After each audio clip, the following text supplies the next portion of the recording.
Everybody, welcome back to episode 2 in Contest Prep University, our series on 5 critical steps in planning your peak week. Just today, Adam, I was speaking with a client about his upcoming peak week, and I said, hey, what have you trained this last week? I need to know the days, the workouts, etc. And I get kind of a brief answer, like I'm just blah, blah, blah. And I'm like, no, I really need to know the details because I'm planning your peak week, and there are certain principles I want in place on certain days and body parts and days of recovery and around the contest day itself. But I can't just throw that at you in an arbitrary manner. I still have to match it up to what you are doing this week. I don't want back-to-back things happening toward the end of the week or you being overtrained. And I know, like you said in the last episode, some coaches just have kind of their cookie cutter template. Here's peak week. And when it comes to training, and you're planning your peak week, we don't have to get into the details of how you would do every aspect of the training, but what kind of communication do you need, and what do you need to communicate to your clients about how they're going to plan their training for peak week? Yeah, most of my clients are logging their training or doing training with me, so that makes it way easier.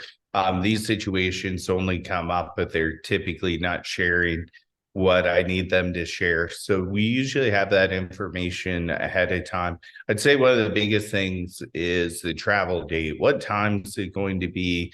You know, if they're really early, they may have a higher cardio day, and maybe they don't have time to do that. Maybe they don't have the ability to go to gym when they first get there. So you may need to have an actual rest day, maybe a lower food day on that day. But I do always tell clients anything can be adjusted. I actually had somebody miss their flight. So they needed 2 rest days because they'd spent all day at the airport planning to get to their destination and have that as the off day. Well, then the next day also allowed for no training at all either. So we had 2 rest days. So then we just adjusted the food intake down, which was obviously a surprise for both of us. And it's never nice to pull someone's food away, but my job's not always to be nice, but to make the person look the best that they can. So since they didn't have that expenditure, we did drop calories just a little bit on both of those days. And then we actually ended up skipping one of the muscle groups fully and did a very light workout with that muscle group the next day, but it was more like 2 sets of exercises versus 4 or 5. So just for a little bit of a pump. So then they didn't feel completely flat from not training that area. I think a little bit of inflammation is a good thing in those areas. So a little bit of movement, a little bit of extra blood flow is never a bad thing going into your show. Yeah, you made a really good couple points. And for those interested, we do have entire series on how to train during peak week and what that whole concept would be like.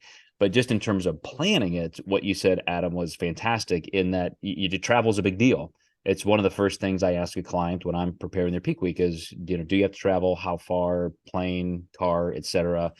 And like you said, they may be getting up at 3 in the morning for a flight, and I may have wanted a certain amount of movement. And so will you have time once you're there? Will you have access to a certain kind of gym? Those are the kind of things to know ahead of time. And your other point is, there's a purpose to the training. It doesn't mean that it has to go, exactly as planned. There have to be some modifications at times. And what I do with my training, because again, I'm wanting a little bit of a taper. As you said it perfectly. Movement is great. We need some blood flow. We need glycogen usage and resynthesis. We want those variables all heading in the direction that we want them heading in, so we can be as predictable and consistent as possible. But there is more ways to do that. And so in an instance where somebody is even more active instead of less, maybe you need to increase food. You mentioned that time when you had to take a little bit away. But anything else in terms of what you think somebody should really consider as they're looking into peak week in terms of just planning how it's going to go? Yeah, I'm glad you asked that because during this conversation, I'm just thinking how flexible people need to be. Everyone does want a plan, and we are planning in advance, but really to bring the best result, we're probably going to have to change some things. And if you're a macro tracker, that's going to be a little bit easier. I do have clients that prefer meal plans during prep. And unfortunately, I kind of choose a loading food for them because if they're such a planner, I might have them keep rice cakes on hand because it's really easy carbs for them to get in, or extra potato, have this ready, and be prepared to eat it when I say so, just in case. So, and it doesn't mean anything's wrong.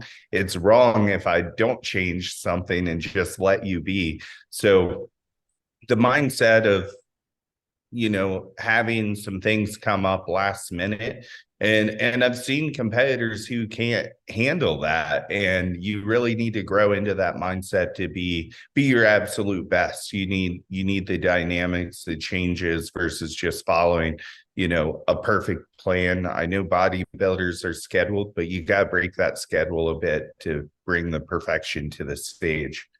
Yep. And I know you keep kind of leaning toward speaking about food, and we're going to get there eventually. But in our next episode in this series, guys, we're going to talk about some micronutrition audits that you may need to take. So we will see you next time in episode 3 in Contest Prep University.